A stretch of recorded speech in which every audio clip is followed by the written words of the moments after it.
requisito es que el empleado que vamos a contratar es de la misma nacionalidad de uno de los inversionistas o de la compañía. En este caso, argentino puede contratar a argentino, colombiano con colombiano. Podemos traer a esa persona si tiene la misma nacionalidad. Obvio, la persona necesita tener las calificaciones para hacer el trabajo. Y la última cosa es que la compañía necesita probar la capacidad de pagar el salario a esa persona. Pero si montamos un buen negocio o compramos uno que está funcionando y cumpla con esos requisitos, eso es como traemos los otros socios. Perfecto, muchas gracias, clarísimo. No, con gusto. ¿Ya estás con nosotros, Damien? Sí, acabo de volver. Tuve un pequeño corte de internet, así que estoy de vuelta. Estaba escuchando algunas cuestiones, así que continuando escuchando tu exposición, David. Ok, perfecto. No sé si escuchaste donde estábamos, nos estaban preguntando del E2, el monto de la inversión y los calificaciones. Okay. Acá nos están preguntando también qué tan probable es que si dan la visa temporal por 5 años, luego den la residencia definitiva. Excelente pregunta. Eso depende en varios factores.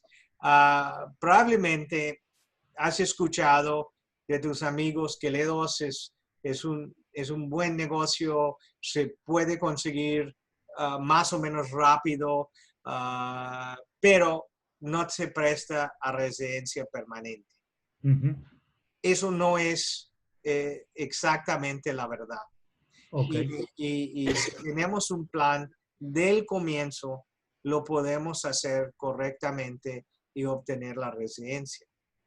Por ejemplo, cuando el típico negocio en Latinoamérica probablemente es un negocio familiar o que la persona es el dueño de su propio negocio. Podemos abrir un sucursal del negocio, eso se llama L1. El L1 no tratamos de usar ese visa mucho hoy en día, no como antes. Antes era el más fácil, se aprobaba y usábamos eso. De la época de Trump, por una razón, uno de esos tweets locos que hicieron una noche, él dijo, el L1 es horrible, estamos trayendo extranjeros que están llegando aquí para robar trabajos de americanos. Todo el contrario, pero tenía el efecto que inmigración se pusieron muy estrictos con el L1. ¿Qué hacemos hoy en día? Si estamos en un país que es parte del tratado, pregunto, ¿quién es el dueño de la compañía argentina? Y me dicen, well, nosotros 2 hermanos o el papá tiene 80%, pero tiene más que 50%.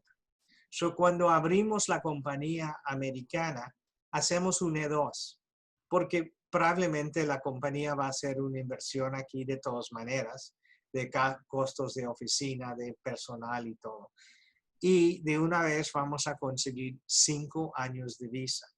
Okay. Pero cuando la compañía nos da tiempo de crecer a nuestro paso, un paso que no es loco, contra el L1 que te dicen, ven, aquí está la visa por 1 año, pero luego te ponen restricciones que necesitas tener 8 o 10 empleados antes del primer año, un poquito menos, pero es una locura, si los necesitas o no.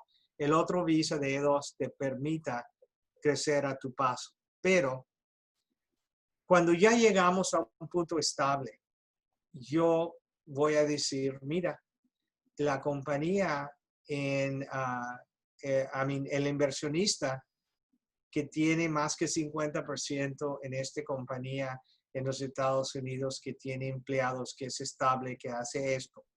Antes que llegó a los Estados Unidos, tenía una compañía donde él también tenía más que 50% de las acciones, que tenía empleados que estaba supervisando, que actuaba como ejecutivo. Y en ese caso te dejo, no te cambio en la visa, pero te dejo en E2. pero cuando aplico para la residencia, aplico como ejecutivo multinacional, como el otro, ¿ok? Y consigo la residencia, pero te doy tiempo para respirar cuando llegas, para crecer a tu paso y hacer cosas con un poquito más de calma. La otra manera de conseguir la residencia es cuando llegas aquí, típicamente buscas otra compañía donde tú no tienes interés o un familiar suyo no tiene interés y esa compañía te pide como empleado permanente. Muchas veces hemos tenido socios que son socios y dicen que somos como hermanos, pero no de sangre, tu hermano, tu hermano de vida, como digo, tu mejor amigo, y se meten en un negocio allá, pero llegan aquí y hacen un negocio. Muchas veces les digo, hacemos el negocio separado. Tú haces el parte de transportación y yo hago el parte de fabricación. Cuando llegamos al punto, si liquidamos todo en nuestro país, ya cuando los dos negocios están sólidos, un negocio pide a un socio y luego el otro pide al otro y al final lo hacemos fusionar cuando ya tenemos las visas. Parece, sí, y la última manera, que es el más típico, y es algo que tú mencionaste antes de la inversión grande, tengo mucha gente que llegan y dicen, mira, el plan es hacer esta fábrica o hacer este desarrollo. Y comienzan y hacemos la visa de E2, que es el más pequeño. Vamos a decir que comienzan con 400, 300 mil dólares en el proyecto y cumplan con los requisitos. Saco eso, saco la visa de E2, que dura por 5 años. Pero luego comienza el proyecto y ellos invierten más y más y más. Y antes de pensar 2 veces, ya tenemos más que 1.800.000 invertido, ya tenemos 10 empleados y podemos convertirlo a EB5 usando el mismo inversión. Todo eso va con la planificación que tienes cuando comienzas. Yo les digo a los clientes, cuando llegan, dime, ¿qué es el plan? ¿Qué vamos a hacer? ¿Qué es tu plan final? Y tratamos de hacerlo paso a paso con el objetivo final. Si es residencia, perfecto, pero también tengo gente que dicen, quiero la E2 y no quiero la residencia porque no quiero pagar impuestos como ustedes gringos pagan. Eso es que me decían antes. Ahorita en Argentina pagan más impuestos que en Europa, pero, y de verdad, siendo residente americano probablemente te bajan los impuestos, pero antes decían, no quiero eso. ¿Qué hacían? Pedían el E2, entraban a los Estados Unidos y nunca pasaban más que los 180 días en los Estados Unidos para no convertirse a residentes fiscales.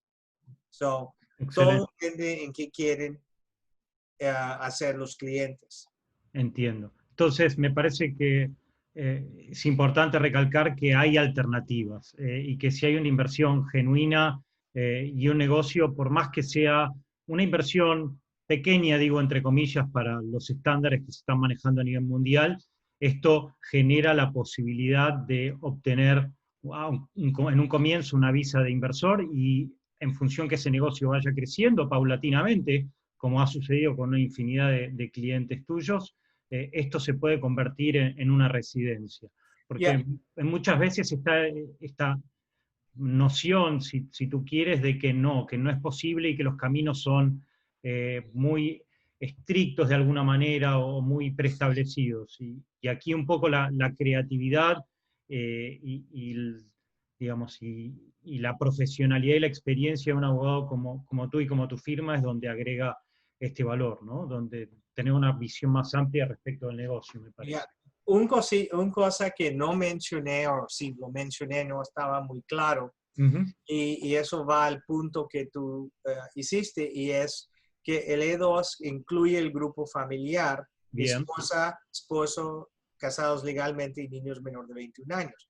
Pero no mencioné que el cónyuge, el persona que no es el aplicante principal, va a tener el beneficio de sacar un permiso de trabajar.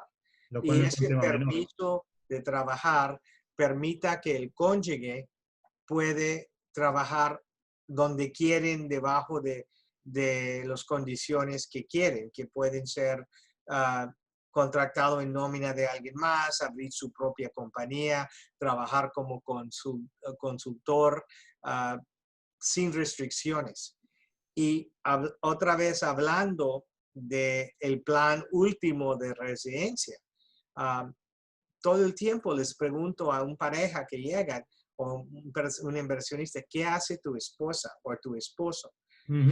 Y, por ejemplo, tuvimos un caso de un médico español que el médico hizo una de sus residencias aquí en los Estados Unidos y era un cirujano de manos, reconstruyendo el mano, gente que tenían accidentes, pero de niños, era experto en niños.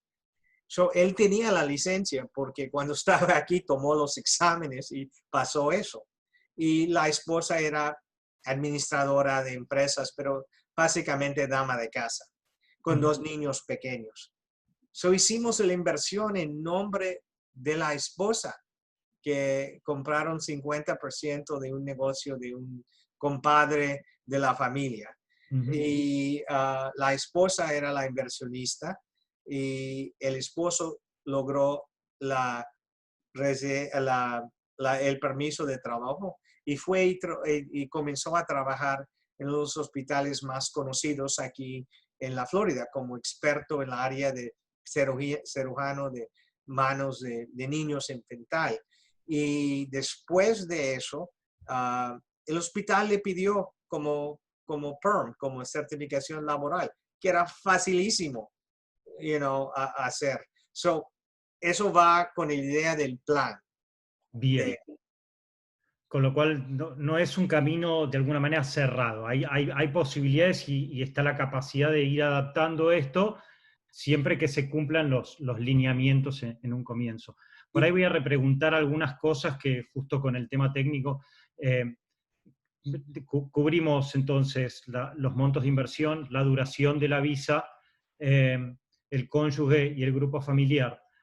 Acá hay una pregunta que dice, quienes tienen inversiones varias en Estados Unidos, y me parece que es un punto también para cubrir, que es algo que muchas veces preguntan, solo de renta. Pensemos en alguien que tiene o una familia y demás que es dueño de una serie de propiedades y recibe renta que se denomina pasiva.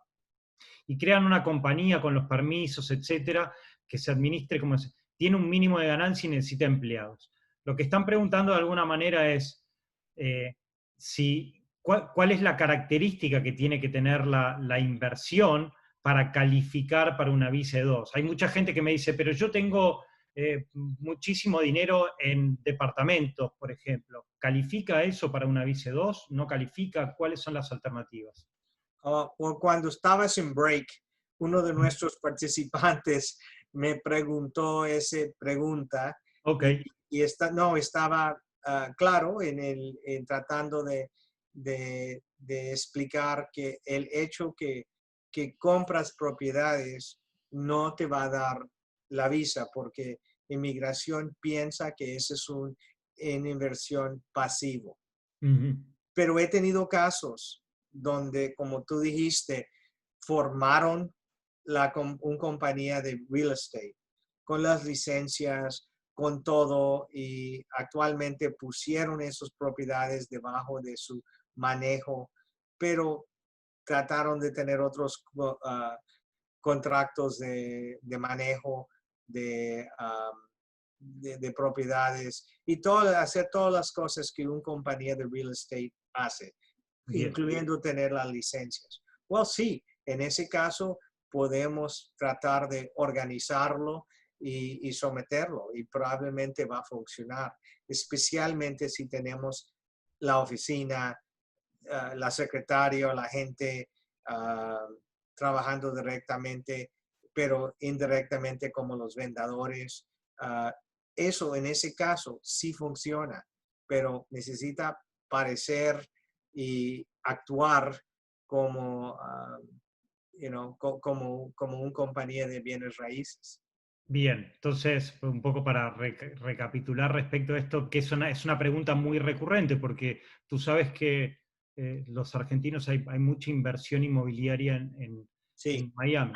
Una cosa es tener una inversión pasiva, pensemos, una X cantidad de departamentos, y lo otro tiene que ver con tener una compañía que se dedique a adquirir propiedades, probablemente a manejar esas propiedades, probablemente esto esté en el marco de un ciclo mucho más amplio y de un proyecto de tener una compañía de alguna manera una compañía inmobiliaria, que no solo tenga las propiedades como una actividad pasiva para recibir renta, sino que a su vez alquile una oficina, contrate una persona de mantenimiento, una secretaria, y que activamente desarrolle el negocio inmobiliario. No es que hay que desarrollar grandes edificios o grandes propiedades, sino que tiene que ser una actividad, no digamos, que entre un alquiler a fin de mes de alguna manera, sino que tiene que haber una actividad inmobiliaria destinada a hacer crecer este proyecto. ¿Estoy más o menos en lo correcto? sí, hasta un ejemplo muy sencillo. Hace años que hice un E2 con un cliente que compró yo digo centro comercial, pero ni era eso. Era un cajita en Hialeah Okay. de oficinas cuadrado que estaba dividido 5 oficinas de 500 pies cuadrados arriba, 500 abajo, 5 y 5, 10. Le dije, deja ese en la esquina desocupado para usarlo como la oficina administrativa. Uh-huh. Necesitas formalizar todas las rentas porque tenía el sastre, la persona haciendo servicios de inmigración y impuestos, llenando papeles, todas las cositas, viendo celulares y todo. Dije, necesitamos formalizar cada uno de esos rentas. Y hicimos contratos, los firmaron, hicimos eso, tenía una persona administrando y también limpiando. Y presenté eso y se aprobó. ¿Por qué? Porque tenía ese comercio, pequeño que eran el monto de renta, pero era constante facturación y estaba dando empleado permanentemente. Uno, pero estaba dando, empleado a alguien afuera de su familia. Bien, con lo cual es probable que esto también sea uno de los beneficios de estas visas, que en todo este tema de algunas restricciones que hubieron recientemente no han sido impactadas justamente por esta clave, ¿no? Por la generación de empleo. Ya, y ese es otro punto que gracias en mencionarlo. El semana pasada, el presidente mandó otro famoso tweet, el Twitter, hablando de restricciones adicionales a su decreto presidencial. Y ese decreto presidencial que se firmó el 23 o el 26 de abril estaba válido por 60 días. Está al punto de expirar. Y están hablando ahorita de extender esas primeras condiciones, pero esta es la primera vez que escuché que están atacando o afectando visas de categoría específicamente. Estaban hablando de posiblemente, y nadie sabe cómo va a salir el ley. Estamos especulando pero nadie ha visto algo en escrito, pero afectando las visas de trabajadores profesionales que se llaman H1 y las categorías de H2, otras categorías de trabajadores, y también posiblemente L1, que tienen muchos de mis clientes asustados ahorita. Okay. No sabemos si lo van a hacer o no vamos a hacer, pero puedes ver que no tocó las visas de inversionista. ¿Por qué? Con los problemas que hemos tenido por el coronavirus aquí en los Estados Unidos, esa es la manera más lógico y rápido de inyectar capital a los Estados Unidos y especialmente si tenemos el requisito de crear empleo. Bien, excelente. Y esto me lleva a dos preguntas que estoy viendo. Uno es si la compañía tiene que tener algún mínimo, también son cuestiones que cotidianamente uno conversa con los inversores de Argentina y demás, es si la compañía tiene que tener un mínimo de ganancia o un mínimo de empleados. La compañía a través por la cual se aplique a la visa E2. Y después voy a conectar esto con otra pregunta que también me parece importante. Si es necesario proponer un plan de negocios o un plan de inversión, ¿en qué consiste eso? Y a partir de cuándo hay que concretar la inversión, que creo que es algo que tú ya cubriste anteriormente, pero que me parece que es importante refrescarlo. Ok, la primera pregunta, vamos a comenzar con eso, y era relacionado a la ganancia que tiene que generar y a la cantidad de empleados que tiene que tener una inversión, digamos, o un negocio. Okay. Ganancias cuando el negocio comienza o lo presentamos, en ese momento no necesitamos mostrar que tiene ganancias. Hay muy pocos negocios que cuando los compras o los comienzas y los presentas en los primeros meses van a tener ganancias. Pero el plan de negocio que va acompañado con la aplicación, eso es cuando haciendo un plan de negocio bien hecho te va a ayudar. ¿Por qué? Porque es una proyección y basado en esa proyección, eso es que va a usar el cónsul en haciendo la determinación si te van a aprobar la visa. Te digo, ayuda, pero no es necesario inicialmente mostrar una ganancia. Probablemente en 5 años, cuando vamos a renovarlo, si no has mostrado una ganancia, necesitamos explicar el por qué y probablemente presentar otro plan de negocio diciendo qué vamos a cambiar para tener ganancias en el futuro.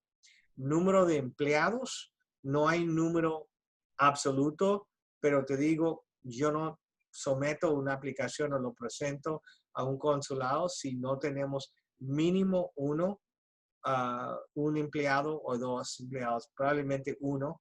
Y obviamente cuando te dan la visa tú vas a ser el segundo y luego cuando estás allá full time, tiempo completo, vas a crear más empleos. Que eso también está reflejado en el plan de negocio.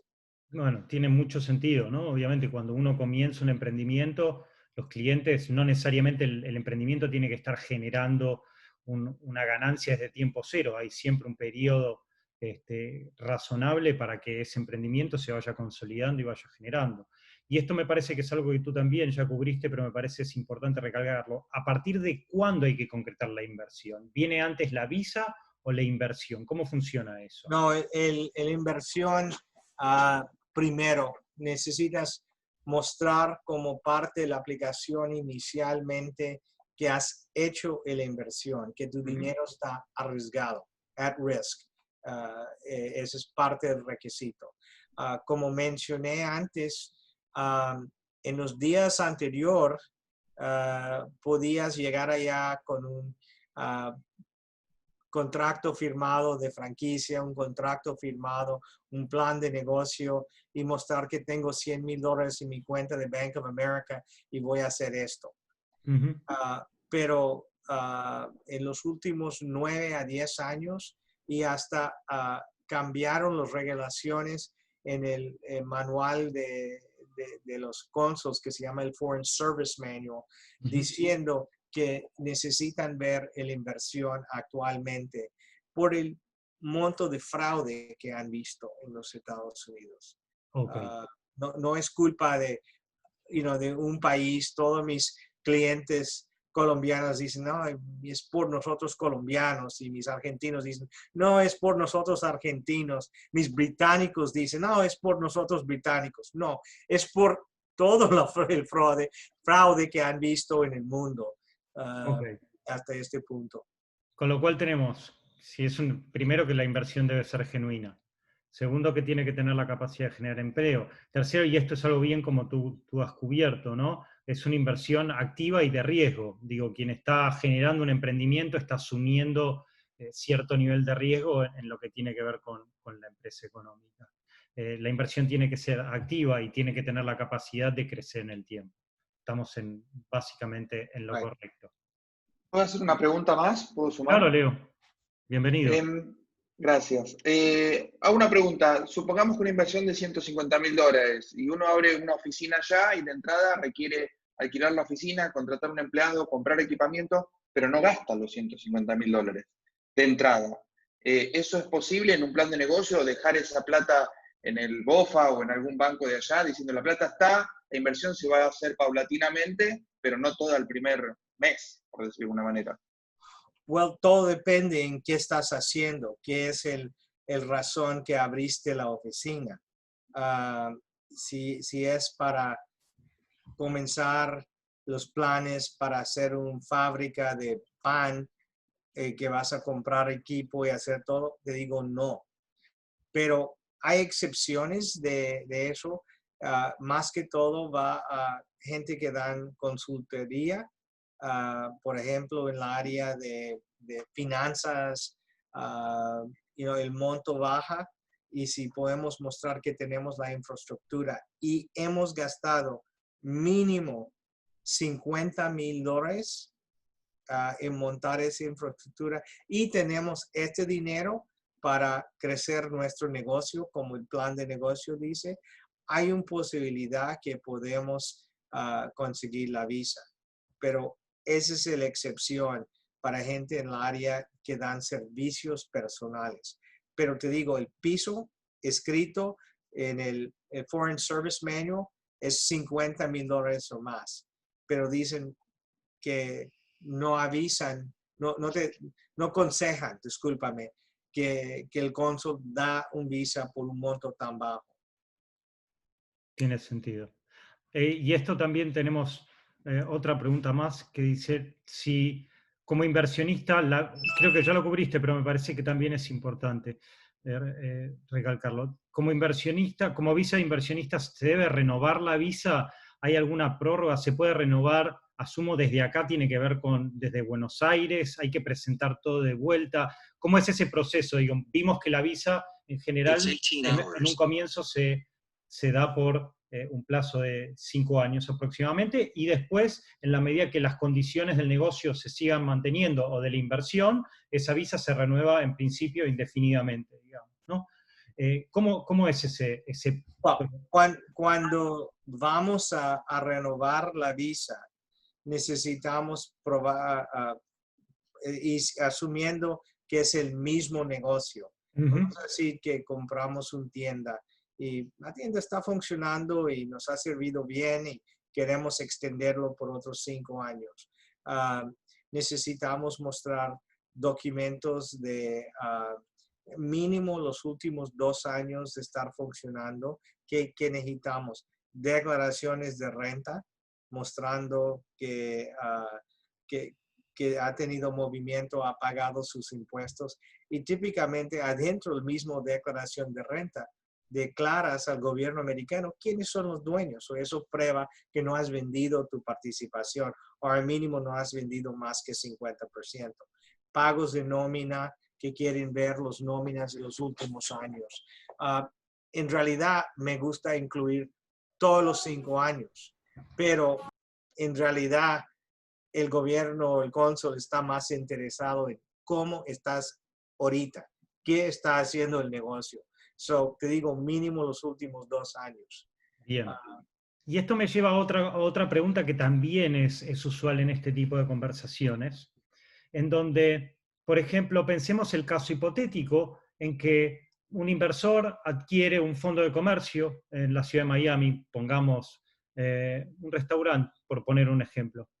Viene a Miami, empieza a desarrollar su inversión, le empieza a ir bien y de pronto surge otra oportunidad y adquiere otro tipo de negocio, que por ahí es un negocio, obtuvo una oferta interesante por ese primer negocio que había adquirido o que había fundado, y resulta que aparece otra oportunidad bastante atractiva. ¿puede transferirse de alguna manera la visa de inversión respecto de otros negocios? ¿Es necesaria una visa nueva? ¿Cómo funciona eso? Well, también eso es algo que pasa mucho y es una pregunta muy importante. Ah, si, por ejemplo, tiene el primer negocio y lo vende, Ujú, y eso pasa mucho, pero quiere mantener la visa, típicamente no vende la corporación, pero vende los bienes de de la compañía. ujú. So, todavía tiene el visa activo porque el visa está conectado con la compañía que usó para fundar la compañía. Pero porque hay un cambio sustancial en Ujú. ese momento. Vendí el negocio, no lo tengo. ¿Qué más sustancial hay que eso? Claro. Él necesita, el inversionista, asumiendo que quiere mantener la visa, necesita usar ese dinero o otros dineros que él tiene que puede probar los orígenes y reinvertir el dinero. Y si necesitamos uh, notificar a inmigración o resometer la aplicación en el consulado. Eso es que yo les digo a los clientes que es mejor porque de una vez, mostras que has comprado o comenzado otro negocio y dónde llegaron los dineros porque es muy obvio y aplico otra vez y me dan otro visa por 5 años. Ok. Okay. Pero el caso que he visto muchas veces en los Estados Unidos, gente llegan, comienzan un negocio y por X razón el negocio no les va bien, Ujú. pero se quedan uh, en estatus de E2 o se quedan con la visa Ujú. uh, y no notifican al gobierno de que el negocio se cerró o lo vendieron a un tercero. Ese es ilegal. Ok. Y he visto casos de gente donde han seguido la vida, todo está bien y hasta están en camino a residencia permanente en otra manera. Y llega a inmigración y toca la puerta y dicen, ¿dónde está el negocio? Y, y luego cuando ven eso dicen, bueno, me trataste de engañar, ese es fraude y comienzan un proceso de deportación. Ok. El punto de decirte eso es no asustarte, es estar bien asesorado en cada paso. Clarísimo. Y en ese caso era muy simple corregir el error, o Ujú. no error, pero el proceso que pasó. Se entiende. Acá tenemos una pregunta que también me parece que es muy recurrente. Nos dicen, ¿puede constituir una empresa que concrete una inversión sin la visa y luego tramitarla con eso?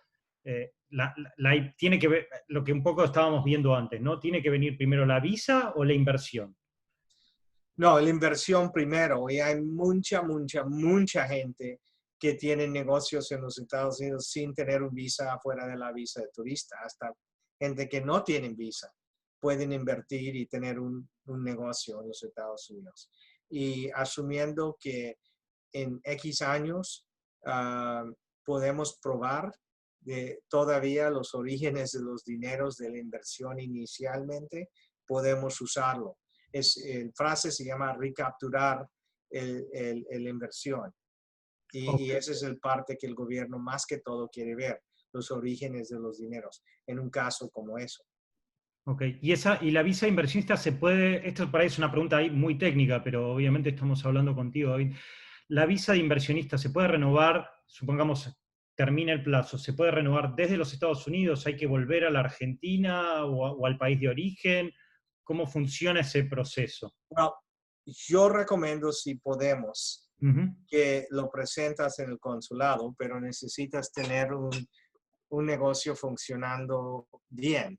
ujú. Pero he tenido casos de clientes que ellos creen que su negocio está muy débil o está funcionando en un hilo y tienen miedo de ir al consulado. So, cuando ya tienen la visa y ya entran, podemos renovarlo de adentro de los Estados Unidos. La única diferencia es que no te van a dar visa, extiendan el estatus de E2 y es por 2 años. Okay. Y yo tengo un cliente que tiene un restaurante como un café, como tipo Starbucks, pero más pequeño, que esta semana me habló que estamos renovando la visa el 5º vez. So ya tienen casi 10 años con la visa y nunca ha salido de los Estados Unidos. Ok, con lo cual eso es viable. Acá también hay otra pregunta interesante.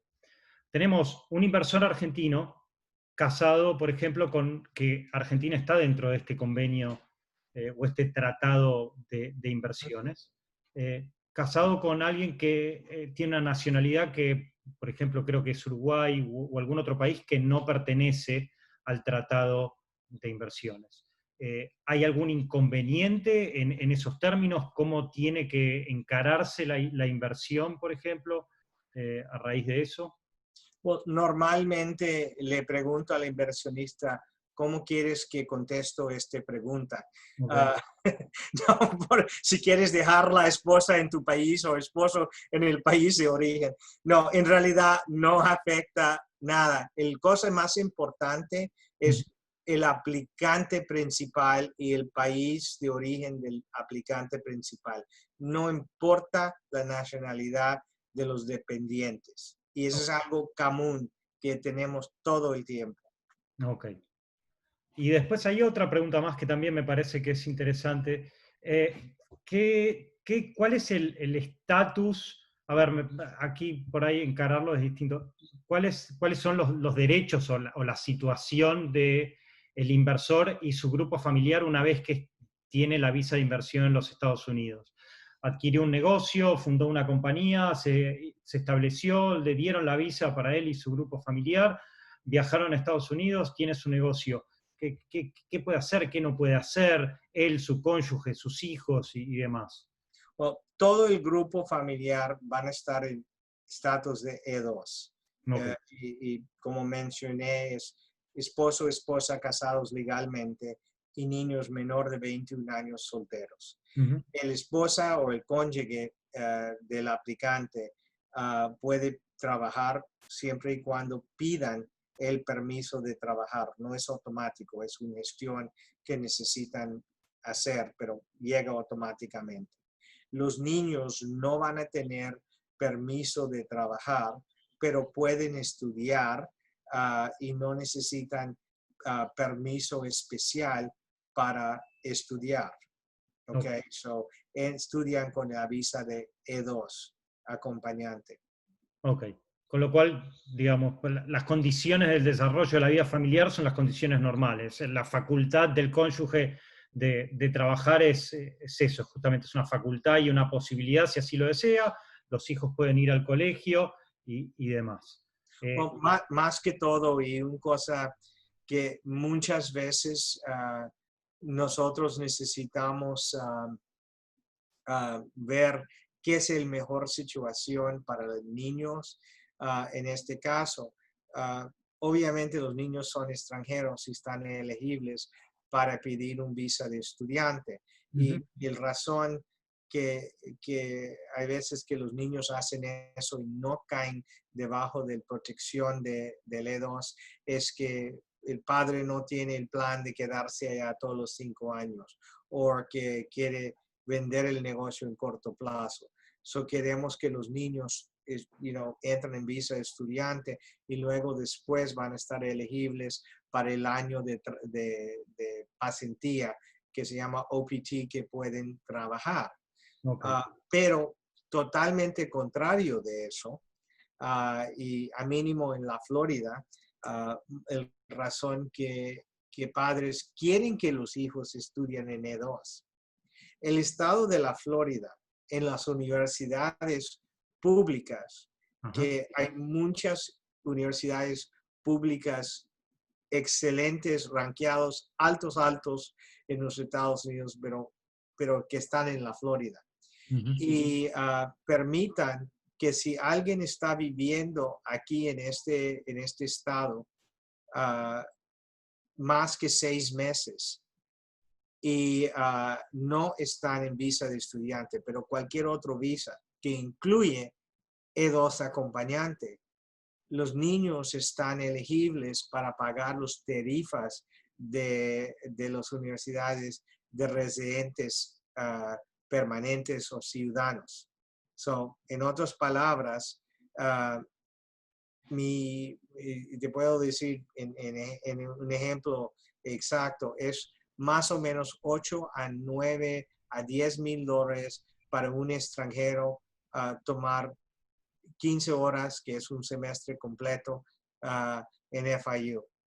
Yo pagué $1,200 para mi hijo tomando los mismos 15 horas en FIU, que es aplicable en todas las universidades de la Florida. So, la diferencia en educación es drástico. Que prácticamente, ok, son $200 por mes. Entonces, es muy fuerte esa diferencia. En términos. Y la otra cosa es que probablemente van a estar elegibles para becas de la universidad o becas porque califican como residentes, al mínimo en los ojos de la universidad. Y estoy hablando específicamente del sistema de universidad de la Florida. Ok, que estos son casos con los cuales tú has trabajado de inversionistas que se han planteado esta situación una vez que los hijos empiezan a crecer o superan los 21 años, que hay alternativas para continuar la vida familiar, digo, ¿no? Sí, claro. Y después que si cumplan 21 años, si están en su último año, lo hice hoy. Estamos convirtiendo el niño a visa de estudiante. En ese caso, el padre y madre liquidaron el negocio porque un problema familiar de divorcio, pero querían que los niños continuaban y cambiamos eso fácilmente a F1. Ok, con lo cual, digamos, la visa de inversiones, la visa E2, por ponerlo de alguna manera, es la estructura probablemente jurídica más eficiente para quien quiera comenzar a hacer negocios en los Estados Unidos, ya sea a través de una inversión nueva o de adquirir una compañía o un fondo de comercio. Y poner un pie en los Estados Unidos y a partir de ahí empezar a crecer y a generar alternativas, ¿no? Porque a mí me parece importante recalcar esta cuestión en donde el equipo profesional con el cual trabaja un inversor hace mucho a la diferencia, ¿no? El conocimiento, la experiencia y la capacidad de generar y de adaptar el negocio a un esquema que cambia tan drásticamente y tan constantemente, ¿no? Sí, y como mencionaste, el E2 en este momento es la manera más rápido que la persona también puede comenzar su vida de comerciante aquí en los Estados Unidos. Y como mencionaste, este es un proceso que está cambiando, fluctuando todo el tiempo.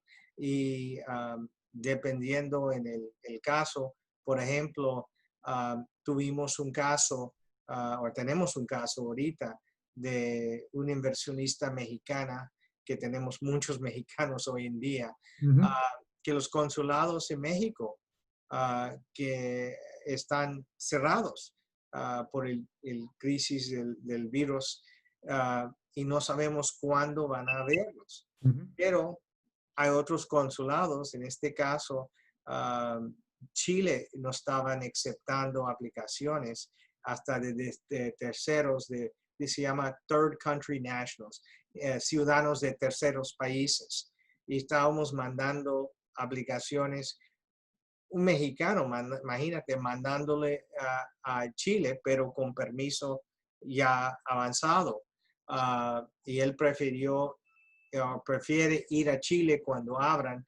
Ojalá que el mes que viene ya puede tener la cita, pero ya está en la fila, registrado. So, esa es parte de asesoría integral que nosotros hacemos y tratamos de ayudar al cliente a hacer la mejor decisión. Excelente, excelente. Tengo otra pregunta más que un poco también tiene que ver con la calidad o el tipo de inversión, ¿no? Hablamos de productos, hablamos de servicios, en algún momento cubrimos el tema de la consultoría o por ahí algo intangible, ¿no? No es necesario una fábrica. Y acá nos hacen una pregunta que dice, en cuanto a las propiedades, tengo entendido que también se puede obtener una visa teniendo algo similar a un hotel o varias propiedades que se alquilen como alquileres temporales, algún pequeño hotel vía Airbnb o Booking. Acá es una pregunta por ahí un poco milimétrica, ¿no? Dice, ¿cuántas habitaciones es el mínimo que debe tener o la propiedad en realidad? Te dejo abierta la pregunta un poco para que... Well, como digo, todo depende en la inversión, el monto de la inversión, la frecuencia de los arrendos y la capacidad de tu abogado. Claro, claro. Bien, no hay So, una fórmula. yeah, pero eso no es tan raro. Gente llegan y dicen, mira, esta es mi intención, ¿no? Este es que hice. Uh-huh. Y vemos qué hicieron, cómo lo hicieron, y no es que si no cabe adentro del cuadrito, Uh-huh. que le vamos a abandonar. Uh-huh. Vamos a ver, ok, este es un buen comienzo, pero para hacerlo funcionar enfrente de un cónsul, necesitamos hacer esto más. ¿O por qué no haces esto? ¿O cambias este contrato? ¿O cambias esto? O hacemos, como hice con mi otro cliente, ¿qué hacemos contratos? Porque antes era, me debes $500 por mes y era informal y pasaba el señor y le daban el cheque o el dinero. No, formalizamos todo. No estoy diciendo que no se puede hacer, pero podemos comenzar con eso y llegar a un punto que lo podemos calificar. No quiero cerrar la puerta en ninguna inversión. Me parece bien, porque Estados Unidos es un país que premia al emprendedor y que quien quiera generar una actividad legítima y un negocio tiene la posibilidad de hacerlo. Lo que sí me parece que es importante es este punto que tú tocaste, que es el de tener documentadas las cuestiones. Muchas veces en América Latina, en muchas situaciones, tiene cierta informalidad en la manera de manejarse. Y acá es una cuestión, si tú quieres, probatoria en función de toda la documentación que hay que tener para sustentar la idea. Y además, como es algo que mucha gente por ahí ahora está empezando a evaluarlo y probablemente tarde o tome algunos meses en ejecutar esa idea, es importante ir documentando todo. Digo, estoy pensando en algún cliente con que hablé que estaba mirando la posibilidad de establecer una consultoría respecto de cuestiones de informática o de Internet. En donde tiene contratos por ahí con compañías de América Latina y quiere abrir una oficina en Miami que por un lado atienda las cuestiones de América Latina y por el otro lado sirva como el primer pie de la compañía para Estados Unidos y empezar a abarcar el mercado norteamericano. Entonces, el tema de tener contratos y tener documentación probatoria de todo lo que se viene dando y que como consecuencia de eso se va a generar una inversión en Estados Unidos que permita aplicar a esta visa de inversiones es algo que me parece que es importante también recalcar.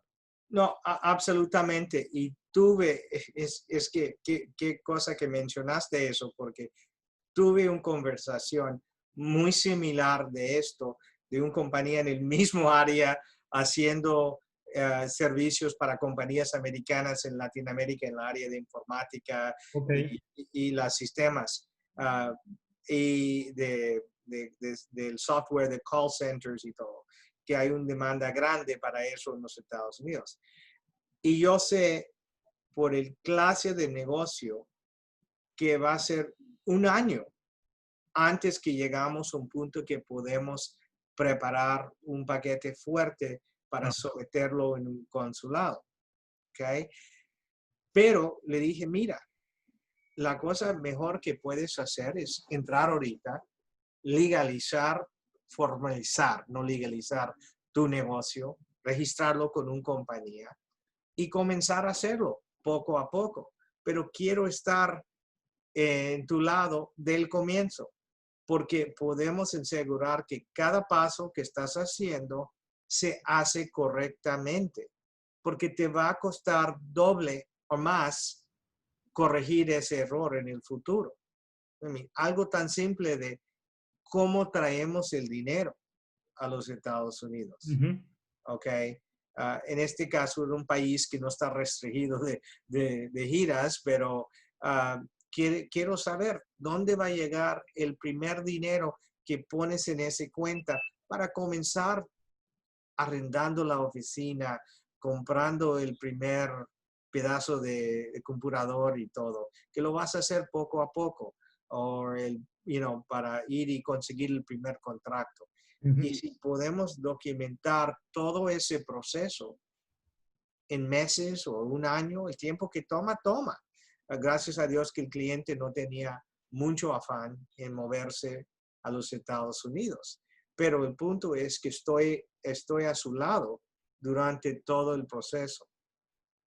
Bien, eso es importante porque, como tú bien hablaste, esto es un proceso que implica ir planificando las cosas con antelación e ir cumpliendo diferentes etapas, con lo cual estar organizado y tener un roadmap o un mapa de acción desde el comienzo y estar bien asesorado es fundamental, porque si no después eventualmente pueden haber, no digo problemas, pero cuestiones que subsanar, ¿no? Entonces, me parece que es importante estar desde el comienzo cero, probablemente antes que haya que se efectivamente se decida realizar la inversión o el emprendimiento, tener una idea y un mapa de trabajo respecto de cuáles son las acciones, los requisitos, la documentación respaldatoria que se requiere para que el proceso sea lo más simple y lo más fluido posible, ¿no?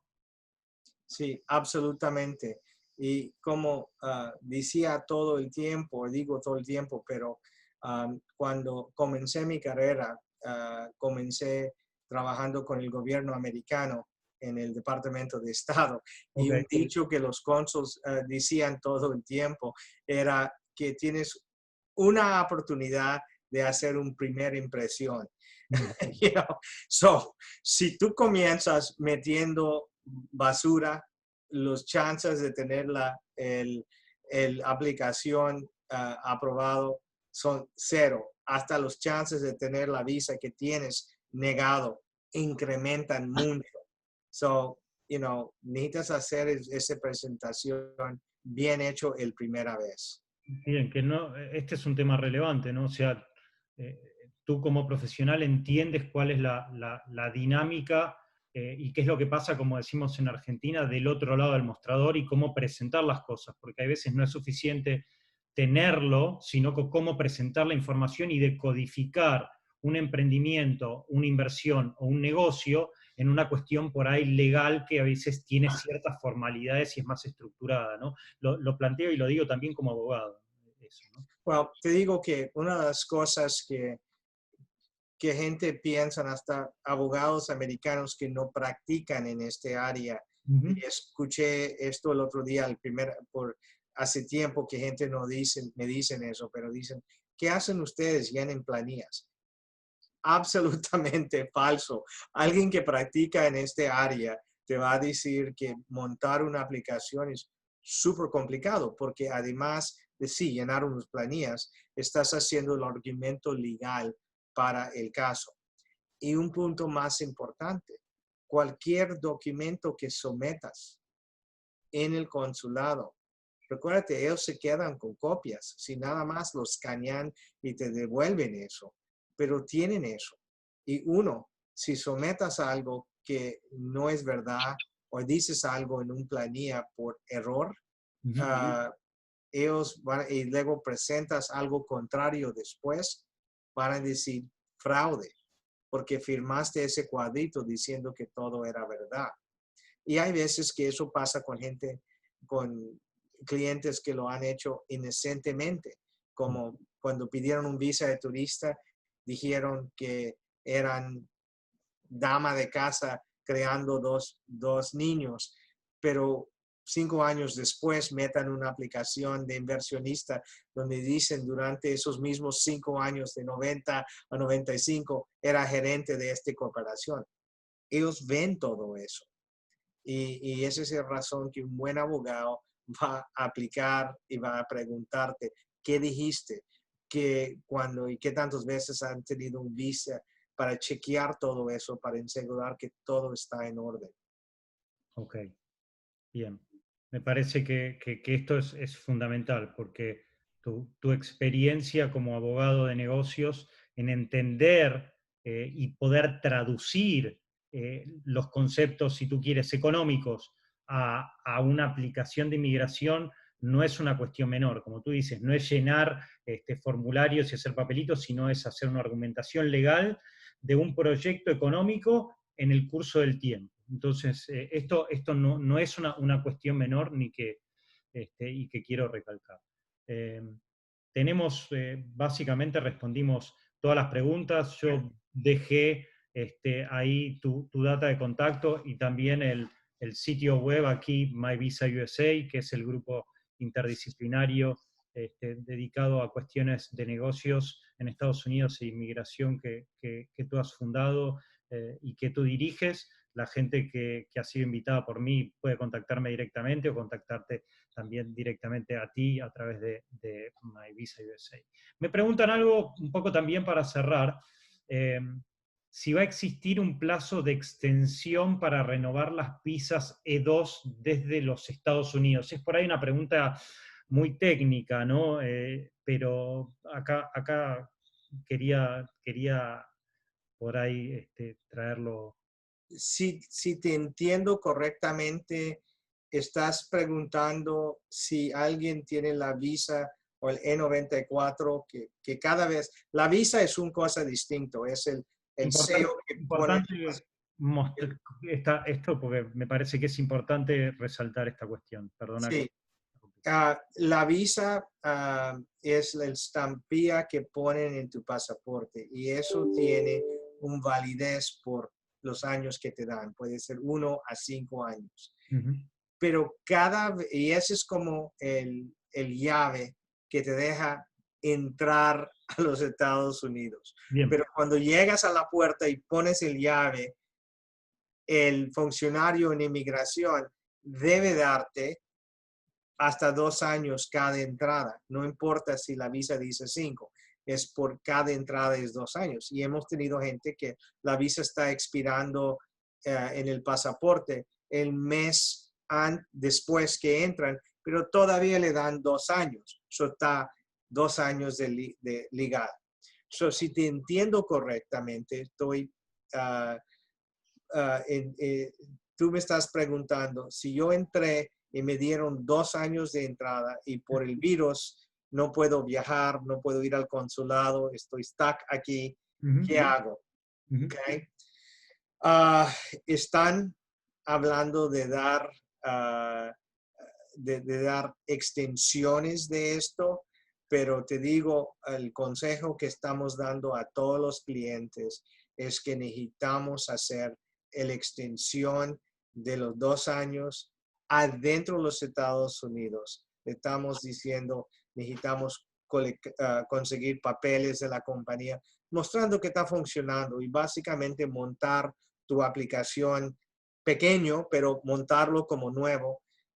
Y sí, porque entraste como E2, tienes en ese momento el derecho de hacer la renovación de tu E94 adentro de los Estados Unidos, mandarlo a inmigración y si te aprueban te dan una extensión de 2 años. Pero el momento que sales del país no está válido. Okay. Sí, pero por esta crisis que estamos sobreviviendo, uh-huh. Les digo a los clientes, no jugamos con esto porque no sabemos qué tanto tiempo esto se va a demorar. Y lo mandamos y tenemos eso por 2 años más y ojalá que esto termina en 1 mes o 2 meses y te podemos mandar al consulado. O no sabemos cuándo te van a dar cita en tu consulado. Correcto. Puede ser que abran el mes que viene, pero la cola está tan larga que va a ser 5 meses o 8 meses antes que te dan la cita. Es mejor estar seguro. Bueno, excelente. Supongo que si alguien tiene alguna consulta por ahí puntual, se va a comunicar contigo en función. Por favor. Pero me parecía importante recalcar que esto muestra las particularidades del proceso y por qué es importante estar bien contenido y asesorado, ¿no? en esta situación. Esto es un poco lo que quería recalcar, ¿no? En la medida que haya una inversión, las cosas son viables, existen alternativas. Hoy, sobre todo para la Argentina, está muy en boga todo el tema de Uruguay, y vemos que en Estados Unidos también es algo viable, y sobre todo con la posibilidad de crecimiento y de entrada a lo que es un mercado, probablemente el mercado más importante de todo el mundo, ¿no? Entonces, esto es un poco lo que quiero recalcar, y siempre estar acompañado de un equipo profesional y que entienda no solo la cuestión jurídica y legal, que es fundamental, sino también la dinámica de negocios que se complementa con esto, y poderlo traducir en lo que tiene que ver con la administración pública de alguna manera, ¿no? Well, Damien, gracias por la conferencia y liderarlo. Y otra vez, si alguien tiene otras preguntas específicamente o le podemos ayudar en otro área, el grupo de nosotros tenemos expertos en todas las áreas de legal, como de bienes raíces, de impuestos, de litigación, de corporativo, etcétera, todos menos matrimonio o de derecho familiar, Okay. que no queremos. No, y me parece importante que hay veces hay como ciertos limitaciones que aparentemente se plantean, y mucha gente, sobre todo que nos ha consultado últimamente, se da cuenta que hay muchísimas alternativas viables, ¿no? Sí. Entonces, enfatizar esta situación, que en la medida que haya una inversión genuina, un plan de negocios y un proyecto, las alternativas son viables, ya sea a través de la visa EB5, con todo lo que eso implica, o a través de la visa 2 y toda la combinación de estas cuestiones. Estamos aquí desde el grupo de MyVisa USA para ayudar y dar consulta a la gente, ¿no? Y darle soporte. Well, muy bien. Well, gracias. Gracias, David. Estamos en contacto. Gracias a todos por asistir, y seguimos. Esto lo vamos a grabar y prontamente lo vamos a estar compartiendo con ustedes. Un saludo para todos. Buenas tardes. Chao. Hasta luego. Buenas tardes.